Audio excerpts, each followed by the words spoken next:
यहीं से स्टार्ट करना है ना फिर? ठीक है, पार्ट 2 से स्टार्ट करते हैं। देखो मैंने बार बार कहा है डिफेंस में ना एक्सरसाइजेस होती है, और इन एक्सरसाइज होने का सबसे एक इम्पॉर्टेंट रीजन क्या है?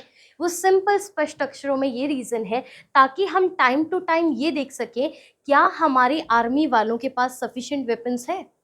अगर वेपन है तो इनको अगर हम टेस्ट करें तो क्या बराबर ये अच्छे से परफॉर्म कर पाएंगे? अगर कर पाएंगे तो ओके है, अगर ना कर पाए तो इसका मतलब हमें टेक्नोलॉजी को बेटर करना है। इसीलिए टाइम टू टाइम प्रैक्टिस किया जाता है ये देखने के लिए कि हमारे वेपन्स कैसे हैं। तो इसीलिए हम क्या कंडक्ट करवाते हैं? एक्सरसाइज। उसी में सबसे पहली जो एक्सरसाइज है दैट इज डेजर्ट साइकिलिंग। अब इंडिया में डेजर्ट कहाँ पे है? राजस्थान। तो बस याद रख लेना, ये डेजर्ट साइक्लोन अगर एक्सरसाइज हुई है तो कहाँ पे हुई है? इंडिया में राजस्थान में हुई है। नेक्स्ट सबसे इंपॉर्टेंट चीज है डेजर्ट साइक्लोन किस किस के बीच में है? एक तो इंडिया हो जाएगा, दूसरा कैसे याद रखो? तो याद रखना रेगिस्तान के बीचों बीच ऑयल बहुत ज्यादा, और उस तेल के लिए हम डिपेंडेंट है एक कंट्री पे दैट इज यूएई। तो इंडिया और यूएई के बीच में एक्सरसाइज है दैट इज डेजर्ट साइक्लोन, जो कि आपकी हो कहाँ पे रही है? राजस्थान। बातें समझ गए? नेक्स्ट पे आओ। राजनाथ सिंह ने अभी से पहले इंडिया में कोई भी फीमेल के लिए सैनिक स्कूल था नहीं, बट पहली बार ऑल गर्ल्स के लिए सैनिक स्कूल जो है ओपन करवाया कहाँ पे? वृंदावन में। भूलोगे तो नहीं, ये सबसे इंपॉर्टेंट बन सकता है क्योंकि पहली बार ये जो है इनिशिएटिव लिया इंडिया में। उसके बाद डीआरडीओ ने डेवलप किया है एक न्यू असॉल्ट राइफल। एक ऐसी राइफल, अभी से पहले देखो राइफल चलाओगे भी कितना दूर आपका शॉट कर सकती है, कितना दूर आपकी गोली चला सकती है? Maximum 100 metre, 200 metre, 300 metre. क्या आपने कभी सुना है 500 मीटर किसी का रेंज रहा है? कभी भी नहीं सुना होगा। बट पहली बार मिलिट्री के लिए ऐसी राइफल बनाई गई है जिसका रेंज 500 मीटर है। इसका मतलब वो राइफल कैसी है? बड़ी ही उग्र है। तो उग्र से याद रखोगे उग्रम। तो उग्रम जो है एक आपकी राइफल है जिसको डेवलप किया इंडिया में। कौन डेवलपमेंट करता है? आपका डीआरडीओ। तो डीआरडीओ ने डेवलप किया है and range will be 500 metres. क्या बातें समझ गए? इसके बाद फोर्थ एडिशन हुआ है आपका एक एक्सरसाइज का जिसका नाम है सी ड्रैगन। अब कैसे याद रखोगे कौन कौन इसके बीच में पार्टिसिपेंट है? याद रखने का बड़ा बेसिक तरीका, सी ड्रैगन। सी तो हमारे पास भी लगती है, Arabian Sea, Bay of Bengal, कितनी सारी है। मतलब एक पार्टिसिपेंट इज इंडिया और दूसरा पार्टिसिपेंट ड्रैगन जैसा, पूरे वर्ल्ड में डरते हम ड्रैगन से है, और वो ड्रैगन जैसा देश कौन सा? फिर यूएसए। तो इसका मतलब sea dragon is the exercise between USA and Indian navy. क्या बातें क्लियर है? ठीक है, फटाफट एक क्विक सम अप में करते हैं। हमने जो एक्सरसाइजेस पढ़ी, सबसे पहले पढ़ी डेजर्ट साइक्लोन किस किस के बीच में है, और ये हुई कहाँ पे है? ठीक है, फिर उसके बाद सी ड्रैगन किसके बीच में? इंडिया और यूएसए। कैसी एक्सरसाइज है? नेवल एक्सरसाइज है। उसके बाद आप लोगों ने मुझे बताना ऑल इंडिया सैनिक स्कूल पहली बार ओपन किया गया कहाँ पे, और ओपन करवाने कौन गए थे? राजनाथ सिंह। उसके बाद एक लास्ट क्वेश्चन पूछ रही हूँ, आप लोगों ने आंसर करना है। पहली बार 500 मीटर का शॉर्ट रेंज करने वाली जो है आपकी एक असॉल्ट राइफल बनाएगी उग्रम, बनाने वाले का नाम? क्या बातें क्लियरिफाइड है? आगे चलते हैं बुक्स एंड ऑथर्स पे। बुक्स एंड ऑथर की बात करें तो सबसे पहली बुक का नाम है Srirangam the resplendent kingdom of Ranga Raja by Hindu group of publication. बहुत बड़ी बुक है। तो इतनी बड़ी बुक पेपर में बनती नहीं है, बट स्टिल अगर न्यूज़ में चल रही तो हमें आना चाहिए। ठीक है, तो ये क्या कह रहे हैं? श्रीरंगम वो जो है एक किंगडम की बात करें, किसकी? रंग राजा। देखो श्री रंगम और रंग राजा वर्ड मिलता जुलता है, बस ये दो वर्ड देखने हैं। और ये वर्ड जो है थोड़े बहुत कैसे लगते हैं? हिंदू वर्ड। इसका मतलब किस ग्रुप ऑफ पब्लिकेशन ने प्रिंट किया है? Hindu group of publication. और इसको लॉन्च किया है ड्यूरिंग वैकुंठ एकदशी फेस्टिवल, जो कि आपका जो है रंगनाथ स्वामी टेम्पल श्रीरंगम में हुआ था 23 दिसंबर को। बहुत बड़ा है, इतना याद नहीं रखना है, बस याद रखना है कि आपकी जो है ये बुक को जो है पब्लिश किसने किया था? हिंदू ग्रुप ऑफ पब्लिकेशन में। नेक्स्ट आ जाओ, ये बराबर इंपॉर्टेंट है, यहाँ से सवाल बनेगा। 28 जो है चीफ ऑफ आर्मी स्टाफ। अब आपको पता है ना हर एक आर्मी के, नेवी के, आपके जो है अदर जो फोर्सेस है उनके क्या होते हैं? चीफ होते हैं। और यहाँ पे आर्मी स्टाफ के 28 चीफ रहे हैं मुकुंद मोहन नरवणे, यानी कि MM नरवणे। इनकी ऑटोबायोग्राफी को रिलीज किया गया है, और इनकी ऑटोबायोग्राफी का नाम क्या है? 4 स्टार्स ऑफ डेस्टिनी। देखो आपने एक चीज नोटिस किया है, पुलिस वालों को स्टार लगे होते हैं यहाँ पे, आर्मी वालों को स्टार लगे होते हैं कॉलर्स पे। अब इनको जो है कितने स्टार लगे हुए थे? 4। तो बस याद रखना है मुकुंद मोहन नरवणे को कितने स्टार भाई? 4। तो इनके जिंदगी डेस्टिनी क्या होता है? हमारा टारगेट होता है। तो इनके डेस्टिनी में कितने स्टार इनके साथ थे? 4। तो 4 स्टार ऑफ डेस्टिनी इनकी ऑटोबायोग्राफी है, इनकी आत्मकथा है, जिसमें इनकी पूरी लाइफ की हिस्ट्री बताई गई है। क्या बातें समझ आ जाएगी? तो 4 स्टार ऑफ डेस्टिनी किसकी है? मुकुंद मोहन नरवणे जी की है। नेक्स्ट पे आ जाओ। एक्सटर्नल अफेयर मिनिस्टर जिनका नाम क्या है? एस जयशंकर। इन्होंने हाल फिलहाल में आपकी जो एक बुक रिलीज करी है, वाई भारत मैटर्स, क्यों भारत मैटर करता है। ठीक है, तो ये बुक किसकी है? एस जयशंकर ने जो है क्या किया, इसको हाल फिलहाल में लॉन्च किया है। 2 बुक्स और एक एक्सरसाइज पूछूंगी, अगर आप लोग आंसर करते हैं तो हम आगे चलते हैं। आपने मुझे बताना डेजर्ट साइक्लोन किस किस के बीच में है? यूएई और इंडिया। अच्छा, डीआरडीओ ने ना एक असॉल्ट राइफल बनाई, उसका नाम उग्रम। ठीक है, और कितना रेंज है उसका? 500 मीटर। सी ड्रैगन किसके बीच का एक्सरसाइज है? इंडिया। किसका है? आर्मी, नेवी, किसका है? नेवी का है। आप लोगों ने मुझे बताना है मुकुंद मोहन नरवणे की ऑटोबायोग्राफी का नाम। 4 स्टार्स ऑफ डेस्टिनी। क्या बातें समझ गए? ये कुछ एक चीजें होती है, जितना हम रिवीजन करेंगे ना उतने हमारे दिमाग में प्रिंट होती जाएंगी। नेक्स्ट पे चलते हैं। बुक्स एंड ऑथर ही है जनरल वीके सिंह। इन्होंने रिलीज किया एक बुक जिसका नाम है संस्कृति के आयाम। अब देखो, हमारी संस्कृति बराबर हमारे लिए इंपॉर्टेंट है कि नहीं? और ये कहते हैं संस्कृति के आयाम क्या है? क्या आपको प्लेटफॉर्म देखने को मिल रहा है आज की डेट में? किसकी वजह से? संस्कृति की वजह से। तो याद रखना, ये जो है आपकी जो है रिटन बाय किसकी है? मनोरमा मिश्रा। अब कैसे याद रखोगे भाई? संस्कृति के आयाम, हमारा मन है हमारी संस्कृति को फॉलो करने के लिए, इसी हमारे मन में जो है किसका नाम आता है? राम। तो मन और राम दैट इज मनोरमा बन सकता है, मनोराम। ठीक है, तो मन में किसका नाम जप रहे हो भाई? राम। तो मनोराम दैट इज मनोरमा। ठीक है, और कैसे मिश्री जैसा नाम घोल रहे हो बार बार, मिश्री जैसा मीठा मीठा आपको लग रहा है, बड़े अच्छी लग रही है आपको ये वर्ड्स, आपकी संस्कृति। अब देखो, हमारी संस्कृति में बड़ी अच्छी अच्छी चीजें हैं, जैसे कि हम लोग कहते हैं हम लंगर ऑर्गेनाइज करते हैं, हम जनता को भंडारा देते हैं। इसका मतलब वो क्या है? हमारी संस्कृति है ना। और वो संस्कृति के आयाम है जिसने हमें सिखाया कि हमें अपनी संस्कृति को कैसे कैरी ऑन करना है। तो इसके लिए हमारा क्या है? मन में कैसे है? राम चल रहे हैं और बड़ा अच्छा लग रहा है हमें, यानी कि मिश्र जैसे लगता है। मिश्र मतलब क्या होता है? मीठा लग रहा है। तो मनोरमा मिश्रा ने ये बुक लिखी है और पब्लिश किया है नेशनल बुक ट्रस्ट।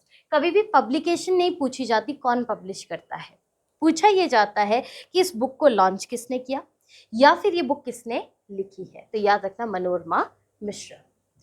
केरला के गवर्नर है जिनका नाम क्या है? आरिफ मोहम्मद। इन्होंने एक बुक लॉन्च की है, राम मंदिर राष्ट्र मंदिर, एक सांझी विरासत, कुछ अनसुनी बातें।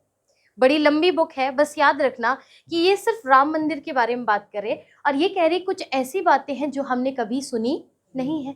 तो बस वही चीज़ें यहाँ पे डिफाइन कर रहे हैं। और ये जो है ऑथर करी है गीता सिंह एंड आरिफ खान भारती। ऑब्वियस है, अगर ये रिलीज कर रहे हैं तो इन्हीं के नोन्स ने लिखी होगी। तो बस याद रखना, आरिफ मोहम्मद, आरिफ खान, तो दोनों वर्ड कॉमन जाएंगे। ठीक है, और ये जो है इन्होंने ये बुक फॉरवर्ड करी है किसको? आरएसएस चीफ, जिनका नाम क्या है? मोहन भागवत। नेक्स्ट पे चलते हैं। जया जेटली, इनकी नई बुक आई है that is inspiration for graphic design from India. ये जो बुक है इसको को-ऑथर किया है डिम्पल बहल ने और पब्लिश किया है अर्थशीला ट्रस्ट ने। जो बुक इंपॉर्टेंट रहती है वो मैं आपको पूरा जोर दे के याद करवाती हूँ। एक बुक है वाई भारत मैटर्स, किसने रिलीज करी है? एस जयशंकर ने। और ऑटोबायोग्राफी का नाम क्या था? ऑफ डेस्टिनी, किसकी है? मुकुंद मोहन नरवणे। बाकी ये बुक्स जरूर प्रिंट हुई हैं, बट इन बुक का प्रोबेबिलिटी नहीं है कि आएगा। इस प्रोबेबिलिटी में सिर्फ एक ही जाता है, दैट इज संस्कृति के आयाम, जो कि मनोरमा मिश्रा की बुक है। चलें आगे भी। आगे देखो, फेयर्स एंड फेस्टिवल की हम बात कर रहे हैं। तो 2023 में नेशनल स्ट्रीट फूड फेस्टिवल। देखो, स्ट्रीट मतलब रेडी वाले देखे हैं ना आपने? रेडियो में गोलगप्पे बेचते हैं, कोई टिक्की बनाते हैं। और आपने एक चीज नोटिस किया, जब गोलगप्पे वाले भैया अपना पूरा हाथ उस पानी में ना घुमाए तब तक मजा आता है? तब तक ही मजा नहीं आता है कि नहीं? मानते हो ना इस चीज को? तो मजा ही तब आता है। तो वो क्या है? बेसिकली स्ट्रीट वेंडर्स है। तो अभी हुआ क्या, टाइम टू टाइम गवर्नमेंट ना ऐसे फेयर्स करवाती है कि आप लोगों को जो है हर चीज़ के इनिशिएटिव पता चले और ये पता चले कि यार किसका क्या रोल है। इसीलिए आपका एक फेस्टिवल ऑर्गेनाइज किया है, that is national street food festival. अगर ये फेस्टिवल हो रहा है तो ऑब्वियसली ये ऑर्गेनाइज कहाँ पे होगा, हमारी कैपिटल में, और वो क्या है, न्यू दिल्ली। तो न्यू दिल्ली में ऑर्गेनाइज किया है किसके द्वारा, national association of street vendors of India. ऐसा नहीं सोचना कि रेडी वालों की एसोसिएशन नहीं होती, बराबर होती है। और यहाँ पे जो है स्ट्रीट वेंडर का एसोसिएशन है, उन्होंने ये आपका जो है फेस्टिवल को ऑर्गेनाइज किया। ये जो है first zero waste street food festival रहा। आपने कभी नोटिस किया है, अगर स्ट्रीट वेंडर्स अगर खाने को बना भी रहे ना, उतना ही बनाएंगे जितने की रिक्वायरमेंट है। अगर कोई पर्सन आया तो उसे दे देंगे, अगर नहीं आया तो वो वेस्ट नहीं करेंगे। तो आज तक का इंडिया का पहला ऐसा फेस्टिवल जिसमें आपका वेस्ट ही नहीं किया गया आपका फूड मटेरियल, दैट इज आपका कौन सा, नेशनल स्ट्रीट फूड फेस्टिवल। इसमें बिल्कुल भी जीरो आपका जो है स्ट्रीट फूड को वेस्टेज किया गया। क्या बातें समझ गए। इसके बाद आ जाओ आत्मनिर्भर भारत उत्सव। ये आपका हुआ है भारत मंडपम न्यू दिल्ली। अब एक काम दे रही हूँ, भारत मंडपम जो है एक प्लेस का नाम बदल के चेंज किया गया है। इससे पहले इसका नाम क्या था वो आप लोग मुझे बताओगे कि भारत मंडपम का पुराना नाम क्या था। समझ गए भाई। और पार्लियामेंट का नाम भी हो सकता है, कुछ पड़ा हो, और वैसे ही हो सकता है भारत मंडपम किसी का नाम हो। ठीक है, ऐसे ऐसे नेम जो है मोदी गवर्नमेंट के टाइम पे पड़े हैं। ठीक है, एक पद था आपका, पाद था, उसका नाम कर्तव्य पद भी पड़ गया है। तो चेंज हुए हैं ना, तो उसी तरह से आपने मुझे बताना है भारत मंडपम का पुराना नाम क्या था। 2023 में ही हुए हैं सब कुछ, तो इसीलिए बराबर इंपॉर्टेंट है, समझ गए। ठीक है, तो बस याद रखना है आत्मनिर्भर भारत। अब है क्या, ये कहते हैं भाई इंडिया में ना हर पर्सन ना अपने पे निर्भर होना चाहिए, दूसरे पे नहीं होना चाहिए। अपना मतलब आत्म, मतलब डिपेंडेंसी, मतलब निर्भर। तो इसका मतलब आत्मनिर्भर भारत उत्सव हम जो है ऑर्गेनाइज कराएंगे कहाँ पे, न्यू दिल्ली, और वेन्यू रखा है भारत मंडपम। अब इसको ऑर्गेनाइज कराया है इंटरनल ट्रेड और इंडस्ट्री के डिपार्टमेंट ने।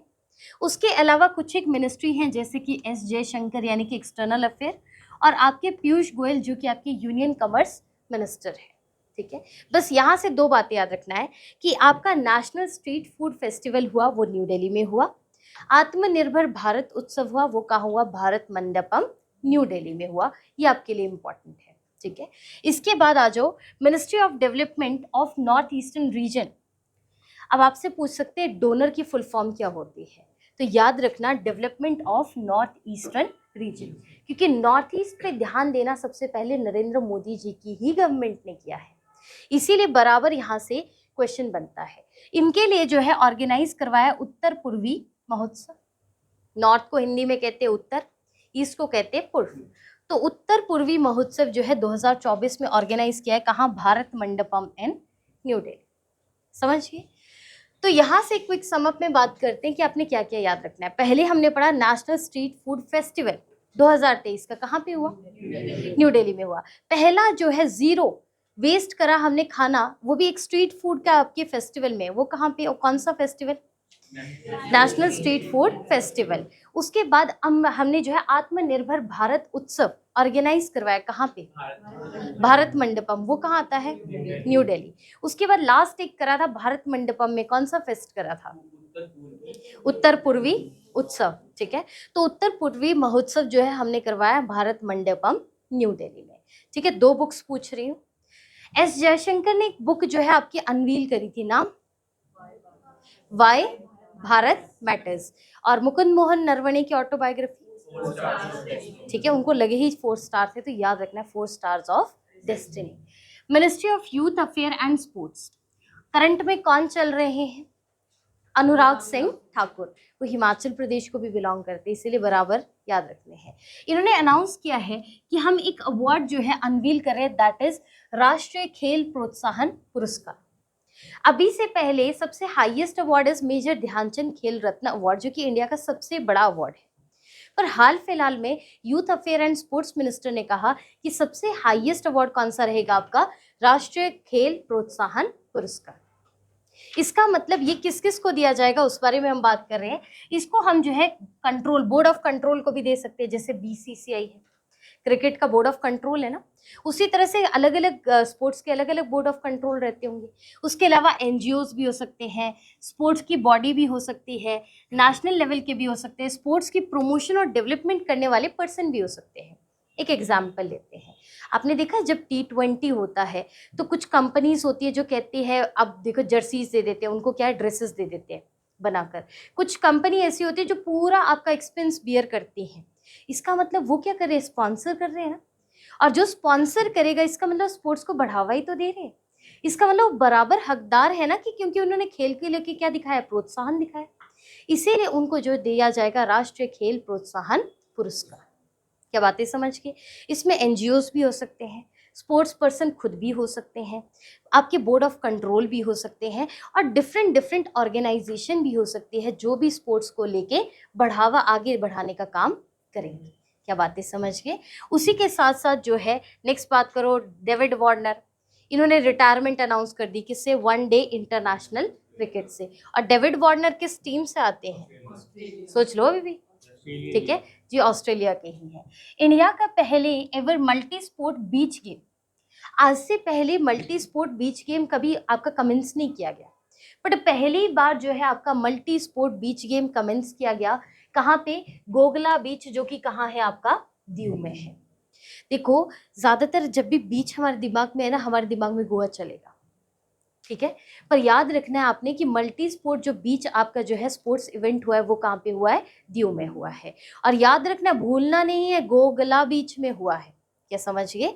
इसके बाद नेक्स्ट आ जाओ, 9th एशियन विंटर गेम्स, जिसको हम हर्बियन के नाम से भी जानते हैं, जो कि ऑर्गेनाइज होंगे कब, 2025 में। ये होंगे कहाँ, हर्बियन, चाइना। आपसे सीधा क्वेश्चन पूछेंगे कि एशियन विंटर गेम्स 2025 में कहाँ होंगे, तो आंसर क्या करोगे, चाइना। अगर सिटी पूछेंगे तो हर्बियन, चाइना। उसके बाद इसका स्लोगन क्या रखा गया है, ड्रीम ऑफ विंटर। दिखती बात है, विंटर गेम है तो सपने भी कब के लोगे भाई, विंटर के।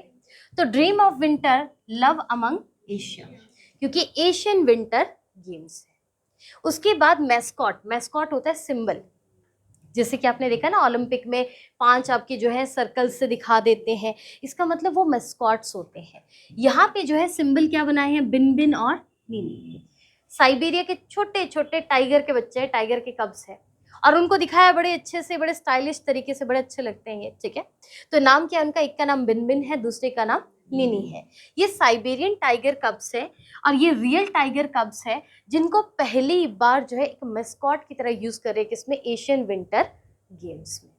उसके अलावा ऑफिशियल एम्बलम क्या है, ब्रेक थ्रू। आपसे पूछ भी सकते हैं असली निशान क्या है, जैसे हमारा एम्बलम हम कैसे लेते हैं, सारनाथ का लाइन कैपिटल लेते हैं ना, जिसमें शेर के 3 मुख दिखते हैं, 4th हिडन होता है।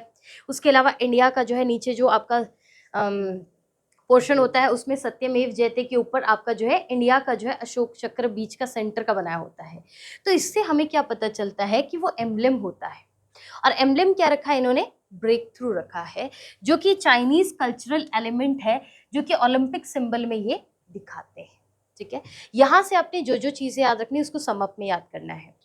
सबसे पहली बात हमने पढ़े 9th विंटर एशियन गेम, ये होंगे कहाँ पे, किस साल में होंगे, 2025। इसका जो मैस्कॉट रखे वो 2 टाइगर के बच्चे रखे, उनके नाम बिन बिन और नीनी। कहाँ के हैं ये, इसका एक्चुअल में जो आपका थीम एम्बलम है वो क्या है, ब्रेक थ्रू।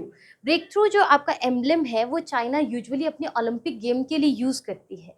जैसे इंडिया अपने ओलंपिक गेम के लिए कोई ना कोई अपना सिंबल लेकर जाती है, जैसे झंडा लेकर जाएंगे, या फिर इंडिया का कोई आपका नेशनल इंसाइनिया होगा जिसको इंडिकेट करेंगे, वैसे ये लोग ब्रेक थ्रू का यूज करते हैं। क्या बातें समझ के, कोई डाउट भाई किसी को यहाँ तक। इसके बाद जो है फर्स्ट मल्टी स्पोर्ट बीच, ये दोबारा से आ गया पर इसको अच्छे से समझना है। तो पहला मल्टी स्पोर्ट बीच गेम इंडिया में कहाँ ऑर्गेनाइज हो रहा है, दीव में, और बीच कौन सा था, गोगला बीच। उसी को यहाँ पे थोड़ा डिटेल में लिखा है। कभी भी होगा जब भी आप सुनोगे बीचेस है, कोई वाटर के आसपास की ज़मीन है, उसको हम ना ब्लू फ्लैग सर्टिफिकेशन देते हैं। और ब्लू फ्लैग सर्टिफिकेशन देने का एक रीज़न होता है। आपने देखा है जब भी हम बीचेस की सफाई करते हैं तो वहाँ से हमें बहुत सारा डिस्पोजल आपकी जो है बड़ी सारी वेस्ट मिलते हैं। जैसे आपके कैंस मिल जाएंगे, प्लास्टिक्स मिल जाएंगे। इसका मतलब जो भी बीच आपका सबसे ज़्यादा साफ सुथरा होगा, जहाँ ज़ीरो वेस्ट होगा, उसको हम देते हैं ब्लू फ्लैग सर्टिफिकेशन। ये बराबर पेपर में आता है। तो याद रखना है, गोगला बीच को क्या मिला है? ब्लू फ्लैग सर्टिफिकेशन मिला है। इसीलिए जो आपका मल्टी स्पोर्ट का जो बीच प्रोग्राम हो रहा है वो कहाँ हो रहा है? गोगला बीच में हो रहा है, जो कि कहाँ है? दीव में, जो कि हो भी चुका है, अब खत्म भी हो चुका है। मध्य प्रदेश इसमें क्या बन गया भाई? चैंपियन। और सेकेंड नंबर पे कौन आया है? महाराष्ट्र। तो याद रखना, जीता कौन? एमपी। सेकेंड पे कौन आया? महाराष्ट्र। और लक्षद्वीप ने जो है गोल्ड मेडल जीता है किसमें? आपकी कैटेगरी में बीच सॉकर। क्या बातें समझिए। बीच सॉकर क्या होता है? आपने देखा ना, एक बॉल होती है जिसको आपको जो है बीच में जो है एक नेट लगाएंगे, उसके थ्रू जो है आपको प्ले करना होता है, तो उसे कहते हैं बीच सॉकर। तो बीच सॉकर में जीतने वाला लक्षद्वीप। इसका मतलब बॉल को अपने लक्ष्य तक पहुंचाना, यानी कि गोल तक पहुंचाना काम था किसका? लक्ष्य से लक्षद्वीप। क्या बातें समझ गए। उसके बाद अभी तक कितने बीचेस हैं इंडिया में जिनको ब्लू फ्लैग सर्टिफिकेशन मिला है? ये जरूर याद रखना है। तो 12 बीचेस है, जिसमें से एक का नाम क्या है? गोगला बीच है। अब देखो यहाँ पे लिखा भी है, जो सबसे साफ बीच होते हैं उनको हम देते हैं ब्लू फ्लैग सर्टिफिकेशन। और साथ में ये सस्टेनेबल टूरिज्म को प्रमोट करते हैं। सस्टेनेबल वर्ड जहाँ भी यूज होगा वहाँ पे उसका मतलब क्या है? जो इकोनॉमी आपका जो है, इस तरीके से टूरिज्म से आपकी इकोनॉमी जनरेट करे जिसकी वजह से आपके इन्वायरमेंट को नुकसान ना होने पाए। यानी कि आपको जो है किसी भी तरह से नुकसान नहीं पहुंचाना, किसको? इन्वायरमेंट को। अगर आप प्लास्टिक फेंकोगे, प्लास्टिक को डिस्पोज करोगे, वो भी ओपन एरिया में, वो कभी डिकम्पोज होता है? नहीं। इसका मतलब कहीं ना कहीं वो आपकी ज़मीन को बैरन बनाने की कोशिश करेगा, तो वो सस्टेनेबल नहीं होगा। नेक्स्ट है, आईसीसी ने अनाउंस किया है T20 men's cricket world cup. कब का? आपका 2024 का। ठीक है। उसके बाद जो है 9th एडिशन ज्वाइंटली होस्ट करेगा वेस्ट इंडीज और यूएसए। इसका मतलब नेक्स्ट ईयर T20 जो इस साल 2024 का जो है T20 मैंस का क्रिकेट वर्ल्ड कप जो है कौन होस्ट कर रहा है? वेस्ट इंडीज और यूएसए इकट्ठा होस्ट कर रहा है। क्योंकि वेस्ट इंडीज भी आपका नॉर्थ अमेरिका में आता है और यूएसए भी नॉर्थ अमेरिका में आता है, इसीलिए ये लोग क्या कर रहे हैं? होस्टिंग कंट्री है। पहली बार जो है T20 वर्ल्ड कप जो है मैन का जीता किसने था? इंडिया ने। और कब जीता था? 2007 में। उसके बाद इन्होंने हराया किसको था भाई उसमें? पाकिस्तान। एक बात याद रखना, भले इंडिया फाइनल में पहुंचे ना पहुंचे, पाकिस्तान हमेशा फाइनल में पहुंचता है। ठीक है। और फिर सेकेंड टाइम जो है, अगर हम बात करें 2022 में जो मैच हुआ था वो इंग्लैंड ने जीता है, और उस टाइम भी डिफीट किसको किया? पाकिस्तान। भाई पता नहीं पाकिस्तान की किस्मत ऐसी क्यों है, फाइनल में हार रहा है बेचारा, है ना। और देखो पहली बार इंडिया से हारा, और 2022 में किससे हारा? इंग्लैंड से हारा। क्या बातें समझिए। तो यहाँ से क्विक सम अप करते हैं, फिर आगे बढ़ते हैं। 9th एशियन विंटर गेम्स कौन होस्ट कर रहा है? किस साल में? अच्छा, इन्होंने मेस्कॉट रखे हैं 2, बिन बिन और नीनी। वो क्या है? कब से? किसके? टाइगर। कहाँ से लेकर आए? इनका एम्ब्लेम क्या है? Breakthrough. क्या बातें समझिए। किसी को मुश्किल तो नहीं लग रहा है? ओके है ना। ठीक है। इसके बाद ICC T20 man's world cup, वो कब होने वाला है? कौन होस्ट करने वाला है? और इसका कौन सा एडिशन है? 9th एडिशन है। पहली बार किसने जीता? कब जीता? ठीक है, 2022 में कौन जीता? किसको हराया? दोनों बार पाकिस्तान को हराया। ठीक है, फर्स्ट टाइम भी और 2022 में भी। कोई डाउट तो नहीं है किसी को? यहाँ तक क्लैरिफाइड है यहाँ तक? ठीक है। इसके अलावा एक लास्ट क्वेश्चन पूछूंगी, फिर उसके बाद आगे हम कंटिन्यू करेंगे। आपने मुझे बताना है, हमने पढ़ा था नेशनल स्ट्रीट फूड फेस्टिवल, वो कहाँ पे हुआ? दिल्ली में हुआ कि भारत मंडपम न्यू दिल्ली? न्यू दिल्ली में हुआ है। ठीक है। और उसके अलावा आपने मुझे बताना है सी ड्रैगन, ये किसके बीच की एक्सरसाइज है? इंडिया और यूएसए। कैसी है? Army, navy, air force, navy. Indian navy day कब होता है? 4 दिसंबर। तो मेरे हिसाब से क्लैरिफाइड है। देखो पढ़ाई ऐसे करो, मैं मानती हूँ, आई अंडरस्टैंड थोड़ा लगता है कॉम्प्लिकेटेड। ठीक है। सबसे ट्रिकी पास्ट जो हो रहता है वो करंट ही रहता है। और करंट की एक सच्चाई, एक फैक्टफुल बात है, जिसको करंट पे ग्रिप अच्छा ना, समझ लो कोई पेपर हाथ से नहीं जाता। क्योंकि आपको पता ही होगा हर चीज की वेटेज ऊपर नीचे हो जाती है, पर करंट की वेटेज बराबर रहती है। और करंट एक ऐसी चीज है जिसपे ग्रिप अच्छी ना, तो मार्क्स कहीं जाता नहीं। आपको पता है इसको मिला है मतलब इसी को ही मिला है, क्या वो कंट्रोवर्शियल है? कतई नहीं, क्योंकि जिसको मिल चुका है उसी को ही पर्सन को मिलेगा, जो प्रधानमंत्री मतलब वही प्रधानमंत्री है। तो आप लोग अगर उसको माइंडसेट में बिठाओगे तो इतना मुश्किल लगेगा नहीं, ठीक है। नेक्स्ट चलो, एशियन चैंपियन, उसके अलावा ये बताना है मल्टी स्पोर्ट बीच गेम पहली बार कहाँ पे ऑर्गेनाइज की? दीव, दीव के कौन सा बीच? कोगला बीच सबसे साफ बीच था, तो इसको क्या चीज दे? Blue flag certification. इंडिया के कितने बीच को मिला है? 12 बीच, ठीक है।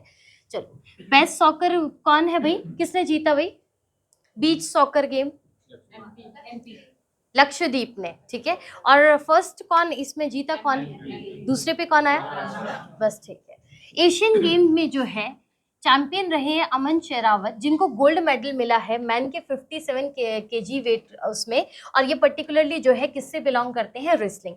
पेपर में आज की डेट में क्वेश्चन कैसे आते हैं, आपको पूछेंगे कि अमन शेरावत एशियन गेम्स में जो है इनको गोल्ड मेडल मिला है, ये किस स्पोर्ट से एसोसिएटेड है? तो बस याद रखना है कि ये किससे एसोसिएटेड है? रेसलिंग से। तो आज की डेट में क्वेश्चन थोड़ा घुमा के पूछते हैं, इसीलिए आपको आना चाहिए, समझ के। उसके बाद नेक्स्ट आ जाओ, डीआरडीओ ने कंडक्ट किया है एक सक्सेसफुल जो है टेस्ट फ्लाइट जनरेशन आकाश। आकाश जो है सरफेस टू एयर मिसाइल है।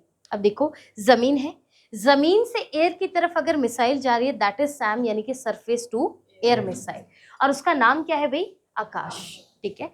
और इसको जो है टेस्ट किया है चांदीपुर से ऑफ कोस्ट ऑफ आपका उड़ीसा। अब क्वेश्चन कैसा आएगा, हाल फिलहाल में किस ऑर्गेनाइजेशन ने आकाश को डेवलप किया है और ये किस तरह की मिसाइल है?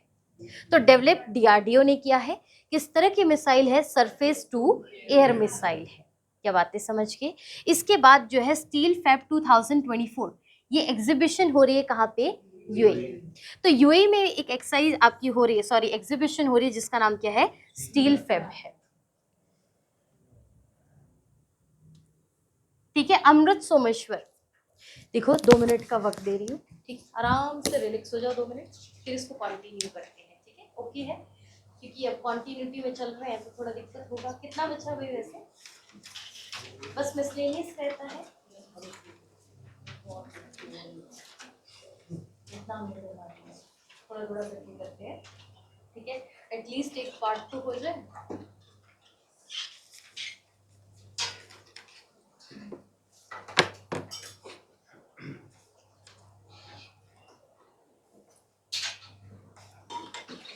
भाई आप लोगों को लगता होगा शीट बहुत बड़ी बनती है, बात ऐसी है, मैं शीट इसीलिए इतनी बड़ी बनाती हूँ क्योंकि कारण ऐसा है, करंट में न्यूज़ बहुत चलती है, ठीक है। इसमें मैं फिर भी बैंकिंग और आपका ये पोर्शन नहीं डालती, बैंकिंग और फाइनेंशियल अवेयरनेस, ठीक है। क्योंकि मैं एक चीज़ कंसिडर करती हूँ, क्योंकि बैंकिंग मैंने अलग से भी पढ़ा, समझ गए।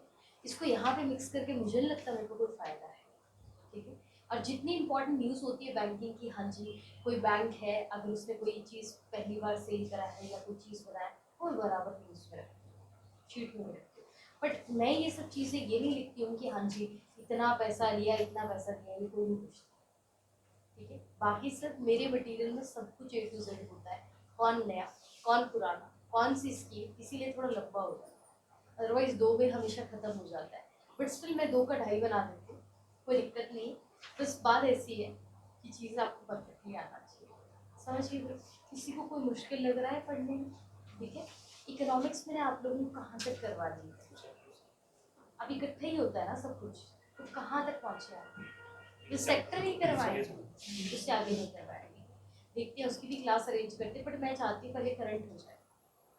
हम मार्च में हैं, हम 15 जनवरी में, अगर बैक टू बैक 2-4 क्लासेस और मिल जाए तो हम पूरा सम अपना वो कर सकते हैं। और एक चीज़ आप लोगों के लिए बेनिफिट है, आप लोगों के पेपर आ रहे हैं तो आप लोगों को एक रिविजन भी समझ के चलना कि आपको जो है स्टार्टिंग से जनवरी से करने को मिलता है, ठीक है। और मुझे टाइम नहीं लगेगा, मैंने ऑलमोस्ट सेट पे याद देना है, ठीक है। 1 से 15 होगी, नेक्स्ट क्लास 2 दिन के बाद भी हो जाएगी, 2 क्लासेस होगी तो 16 से 31 हो जाएगी। फिर हम फरवरी पे आ जाएंगे तो आराम से मार्च मिड तक हम लोग ऑलमोस्ट मार्च में इंटर कर जाएंगे, ठीक है। तो मैं चाहती हूँ कि आप लोग परफेक्ट बन जाओ। और देखो पंजाब का भी काफ़ी एग्जाम्स आ रहे हैं, आप लोगों के लिए तो मेरे पास एक ही चीज़ है, देखो ऐसा मत सोचना कि यार पंजाब में भी पेपर का लेवल वैसा रह गया जैसा पहला बहुत अच्छा लगेगा। उसको बीट करने के लिए हमें भी थोड़ा स्मार्ट इनफ करना पड़ेगा, बट आई एम श्योर कि आप लोगों का आराम से हो जाएगा। बस थोड़ा मेहनत तो आप लोगों को भी करना पड़ेगा। ये मत देखो यार कौन आता है कौन जाता है, मैं आपको पहली बार क्लैरिफाई करती हूँ। हो सकता है उनका टारगेट अभी हो ही नहीं रहा है ना। अब वो हो सकते हैं कॉलेज गोइंग बच्चे, जो सच्चाई है उनके पास है 3-4 साल है। आप लोगों के इसमें वक्त नहीं, मानती हूँ मैं इस चीज़ को, ठीक है। आप लोगों के पास अगर आप उतना स्पैन में वेट करोगे ना और को जितना, तो बहुत दिक्कत होगी। इससे अच्छा है कि आप लोग अभी साथ के साथ, क्या होगा क्लास में बैठने से कम 4 चीज़ें तो याद हो जाएंगी। अब आपको ये पता चल गया कि 9th एशियन विंटर गेम्स कहाँ पे होने वाली है अभी, चाइना। क्या आपके दिमाग से जाएगा? अगर आप एक बार रीड करोगे दिमाग में प्रिंट हो गया। मैस्कॉट क्या है? 2 पढ़ लिए टाइगर के, बिन बिन और पेपर में यही तो आएंगे। तो अगर ये चीज अगर आप खुद से सोचो शीट में कब पढ़ोगे, मन ही नहीं करेगा अभी पढ़ने का, ठीक है। इसीलिए लगाओ, कोई फर्क नहीं पड़ता। अगर एक बच्चा लगाएगा मुझे को बिल्कुल पढ़ा देना, ठीक है, मुझे कोई इशू नहीं है, बट आप लोगों को बराबर बैठना पड़ेगा, ठीक है। और सारे बच्चे पढ़ने वाले हो, काफ़ी अच्छा कर सकते हैं, ठीक है। मैं मानती हूँ कि थोड़ा वक्त लगता है सबको, पढ़ने का मन ना किसी का नहीं करता है, जो मैं बार बार कहती हूँ। किसका मन करता है वे पढ़ना है, नहीं करता ना, बट पढ़ना पड़ता है। कितना हो जाएगा, थोड़ा कष्ट होगा, उस कष्ट के बाद अगर कुछ बन जाओगे तो औरों की तरह 4-5 साल धक्के नहीं खाना पड़ेगा, ठीक है। और उस 4-5 साल में बोलते हैं ना, जिस पर्सन को पहली बार में नौकरी मिल जाए ना, उसको नौकरी की कीमत नहीं पता होती, पर जिसने धक्के खा खा के मिली है ना, उसको नौकरी की पूरी कीमत पता हो, ठीक है। तो मैं चाहती हूँ कि आप फर्स्ट सिंगल वो नहीं करो, ताकि ना कोई प्रेशर है ना कोई टेंशन है। पंजाब में शायद कांस्टेबल भी आया है कल आया है ना पंजाब कांस्टेबल। कितने है भैया पंजाब कांस्टेबल वाले में? भरना है ना, भर देना है। आई गेस मेरे हिसाब से 1600-1700 पोस्ट है, 1800 है, भरना है, ठीक है। हाँ जी,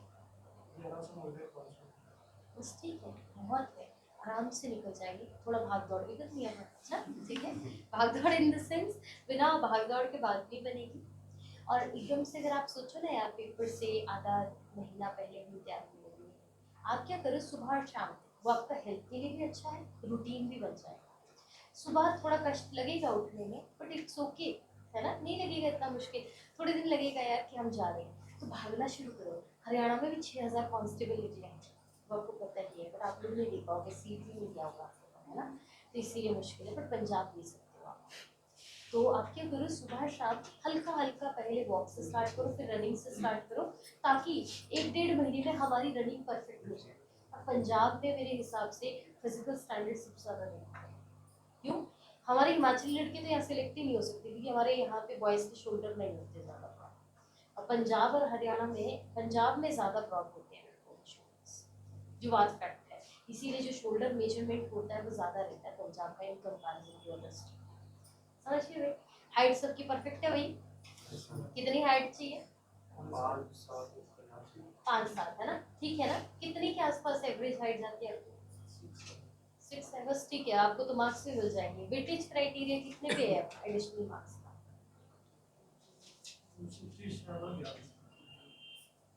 हाइट का वेटेज मतलब कि ये होता है ना, अगर 6 फीट की हो तो 1 नंबर मिलेगा, 6 फुट 2 इंच हो 2 नंबर मिलेगा। क्या नहीं मिलते? हिमाचल में मिलता है ना, पहले है थी 2016 से चाहिए। हाँ, अब नहीं है। तो आप लोगों की एवरेज हाइट 5-7 से ऊपर है सही सबकी? लेंस से के साथ देखते हैं, कोशिश करने में क्या जाता है, ठीक है, कोशिश करने में क्या जाता है। बट डिफेंस में भी ऐसे होता है, डिफेंस में भी लेंस के साथ देखते हैं कि आईज का नीचे जिसको स्पेक्स लगा है उसका स्पेक्स नहीं उतरवा सकते पहली बार। स्पेक्स अगर उतारा भी है तो लेंस के साथ नीचे करके, तो आप बराबर भर के देखो, ट्राई करने में तो कुछ खर्च नहीं है। पहले ग्राउंड होता है या फिर पेपर होता है? पहला पेपर है।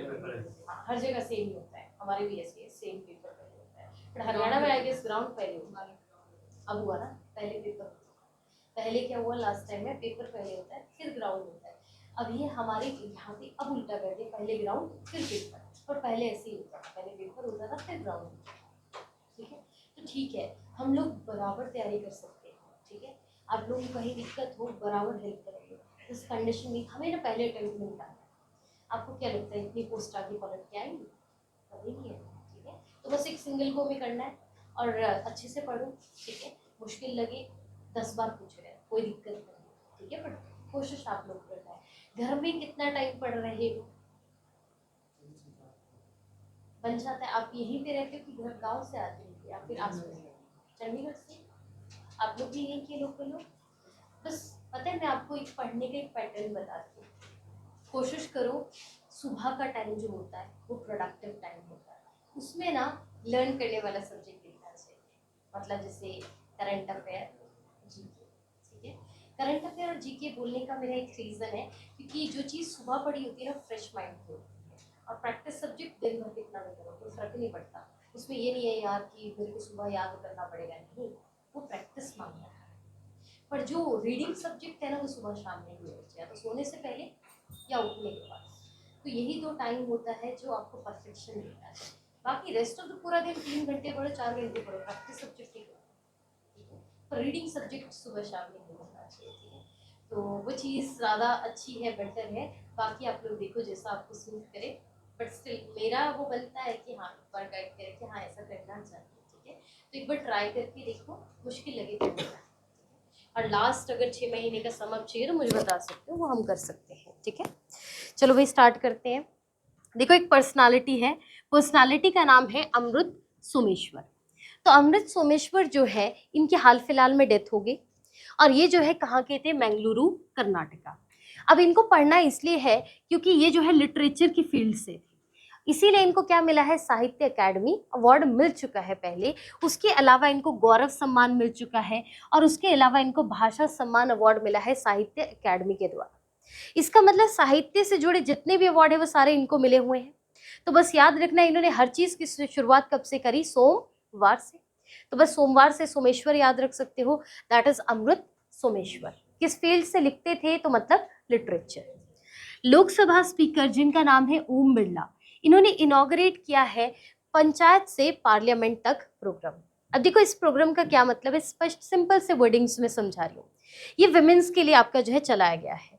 इसमें इन्होंने कहा है कि जितनी भी आपकी जो है विमेंस हैं जो कि रिप्रेजेंटेटिव है पंचायती राज की, पंचायत में देखो मेंबर्स होती है ना, पंचायत की प्रधान होती है विमेंस, उनमें से कहते हैं हम 500 विमेन ऐसी हमने जो है अपने पास रखी हैं रिप्रेजेंटेटिव के तौर पे, जो कि पंचायत से जो है हमारे पार्लियामेंट तक आएंगी और पार्लियामेंट में आके जो है अपनी एक्सपीरियंसेस को क्या करेंगी? शेयर करेंगी। तो इसलिए पर्टिकुलर इस प्रोग्राम का जो है इनिशिएटिव है। और ये जो है किस लिए कर रहे हैं? ताकि हम वुमेन को ग्रास रूट लेवल पे लीडर बना सके, ताकि कल दिन पंचायत से उठ के वो पार्लियामेंट तक पहुंच सके। क्या बातें समझ गए? तो याद रखना है, पंचायत से पार्लियामेंट तक प्रोग्राम लोकसभा के स्पीकर ओम बिरला ने स्टार्ट किया। किसके लिए किया है? विमेंस के लिए। इसमें कितनी विमेन? 500 विमेन, जो कि आपकी रिप्रेजेंटेटिव है कहाँ की? पंचायत की। उनको कहा है कि आपको इस तरह से ग्रास रूट लेवल पे ज़मीनी तौर पे हम तैयार करेंगे कि कल दिन आप एक अच्छी लीडर बन के सामने प्रेजेंट हो सके, ठीक है। और 29th इंटरनेशनल योगा फेस्टिवल ये आपका हुआ है कहाँ पे? पुडुचेरी में। देखो सबसे हटके है, बस याद रखना है। अगर योगा करोगे तो कहते हैं ना कि इंसान कैसा रहेगा भाई? हेल्दी। और हेल्दी रहेगा तो आपने कहा है ना कि गाल जो होते हैं, आपने देखा होगा जिनकी चीक्स रेड रहती है, रीजन बीइंग हम ये कहते हैं कि ये सबसे हेल्दी पर्सन है।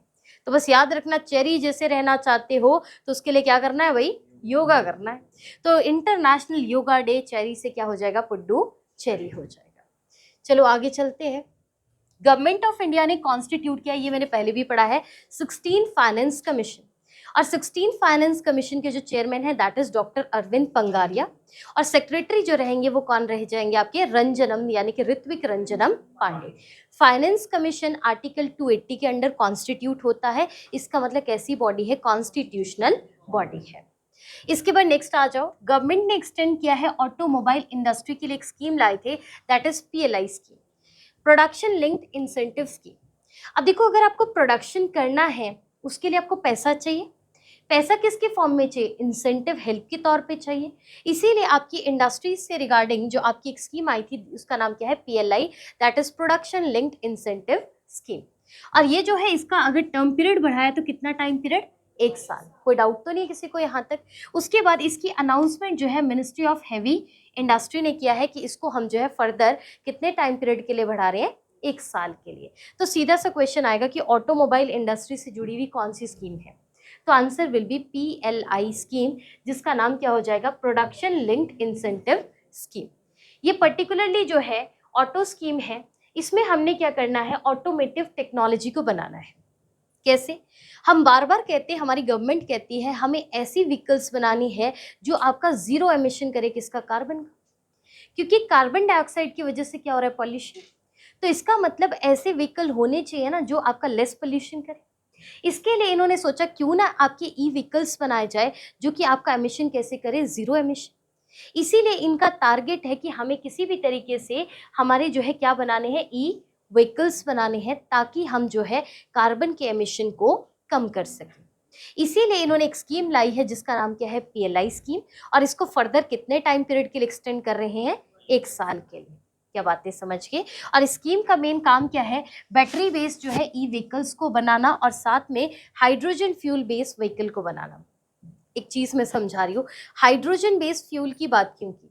देखो, कार्बन जब भी रिलीज करता है ना व्हीकल जलने के बाद, तो वो हमेशा हवा में किसके साथ कंबाइन होता है, ऑक्सीजन, और वो फॉर्मेशन करता है किसकी, कार्बन डाइऑक्साइड की। अगर हाइड्रोजन बेस जो है आपकी क्या हो, फ्यूल हो, तो अगर वो ऑक्सीजन के साथ कंबाइन होगा तो वो फॉर्मेशन कर देगा किसकी, वाटर की, यानी कि H2O की, और H2O पॉल्यूशन करेगा नहीं। इसीलिए कहते हैं व्हीकल या तो हाइड्रोजन फ्यूल बेस्ड होना चाहिए या फिर बैटरी बेस्ड होना चाहिए, क्योंकि वो जो है जलने के बाद धुआं प्रोड्यूस नहीं करते हैं। क्या बातें समझ गए? कोई डाउट तो नहीं? इनफैक्ट जलेंगे भी नहीं, चलने के बाद ही कभी भी आपका जो है कार्बन का एमिशन नहीं करते हैं। तो ऑटोमोटिव इंडस्ट्री के लिए कौन सी स्कीम पड़ी भाई, PLI की फुल फॉर्म लिंक्ड इंसेंटिव। इसको फर्दर कितने टाइम पीरियड के लिए एक्सटेंड, 1 ईयर। और इंटरनेशनल योगा डे भाई वो कहाँ पे हुआ, पुडुचेरी में। प्राइम मिनिस्टर जो है पार्टिसिपेट करे all India conference of director general and inspector general of police. अब आपने सुना है ना, पुलिस में DGPs होते हैं, इंस्पेक्टर जनरल्स होते हैं, उन सब का भी एक कॉन्फ्रेंस यानी कि सम्मेलन होता है, और वो जो है हो कहाँ रहा है, राजस्थान में, और राजस्थान में भी पर्टिकुलर कहाँ पे हो रहा है, जयपुर। तो बस याद रखना है, ठीक है। ऑल इंडिया कॉन्फ्रेंस हुई किसकी, डायरेक्टर जनरल और इंस्पेक्टर जनरल ऑफ पुलिस की, जिसको जो है हेड कौन करेंगे, आपके प्राइम मिनिस्टर, और इसकी कॉन्फ्रेंस होगी कहाँ पे, राजस्थान। राजस्थान की किस जगह, जयपुर।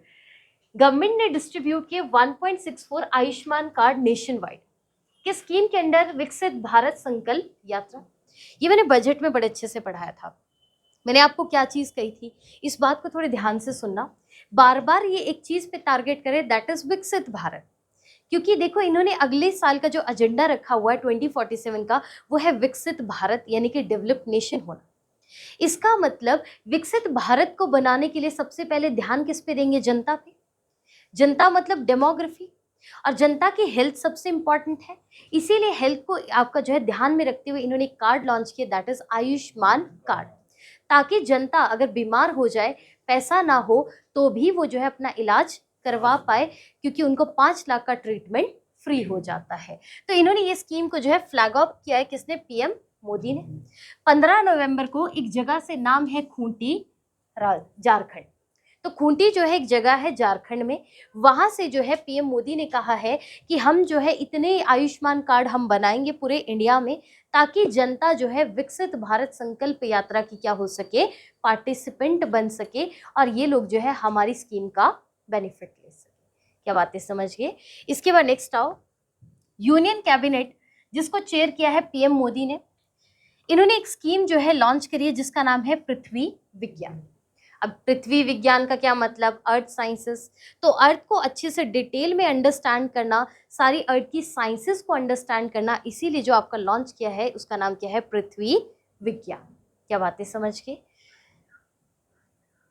नेक्स्ट है इलेक्शन कमीशन ने जो है हाल फिलहाल में इंट्रोड्यूस किए कुछ एक लॉज, जिसमें सिंबल एलोकेट करवाए गए। अब आपको पता है ना, इलेक्शन होंगे तो चुनाव चिन्ह मिलते हैं, तो इसका मतलब वो सिंबल देता कौन है, आपका इलेक्शन कमीशन।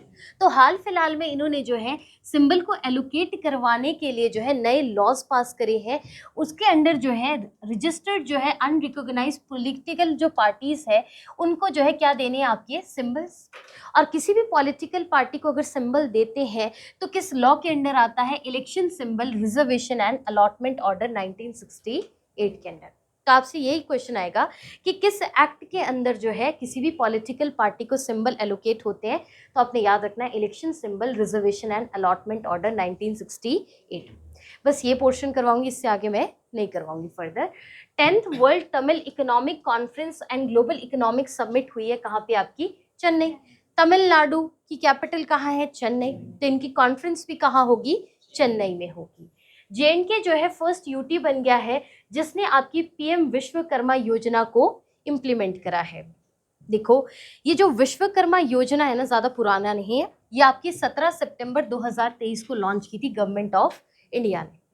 जितने भी आर्टिशंस हैं जो लकड़ी का काम करेंगे या फिर आपके जो है स्टील का काम करेंगे, जो भी अपने हाथों से कोई भी काम कर रहा है जिसकी आर्टिशन यानी कि उस जिसमें आर्ट है, उसको जो है आपका जो है गवर्नमेंट ने एक स्कीम लाया, that is PM Vishwakarma scheme. इस स्कीम के अंडर होगा क्या, जो भी आर्टिशन है जिसमें पुरानी कलाएं आज की डेट में भी एग्जिस्ट कर रही है, उस पर्सन को पैसा दिया जाएगा ताकि वो उस चीज़ को कंटिन्यू रख सके। और इसमें जो इंसेंटिव मिलेगा वो कितना मिलेगा, पर दिन की दिहाड़ी 500 रुपये दी जाएगी अगर वो इस चीज़ को कंटिन्यू रखे। और अगर ट्रेंड विश्वकर्मा है तो उसको जो है टूल किट दी जाएगी गवर्नमेंट के द्वारा, यानी कि किट दी जाएगी जिसमें सारे औजार होंगे कि किस तरीके से आपको जो है उस चीज़ को आपको डिज़ाइन करना है। उसकी कीमत कितनी रहेगी, 15,000 रुपये रहेगी। क्या बातें समझ गए। यहाँ से आगे हम नहीं कर रहे हैं, 2 क्वेश्चन मैं पूछ रही हूँ, फिर हम इसको यहीं पे स्टॉप कर देते हैं। आपने मुझे बताना है इंटरनेशनल योगा जो फेस्टिवल है वो कहाँ पे हुआ, पुडुचेरी। सी ड्रैगन किसके बीच की एक्सरसाइज है, मुकुंद मोहन नरवणे की ऑटोबायोग्राफी का नाम, 4 star of destiny. 9th Asian winter games ये कहाँ पे हुई है, चाइना में हुई है। इसके मेस्कॉट क्या रखे हैं, बिन बिन और नीनी। आपने मुझे बताना है स्वच्छ भारत सर्वेक्षण में सबसे क्लीनेस्ट सिटी, इंदौर। इंदौर ने अपनी क्या दिखाई भाई, सूरत। तो इंदौर और सूरत नंबर 1 पे है।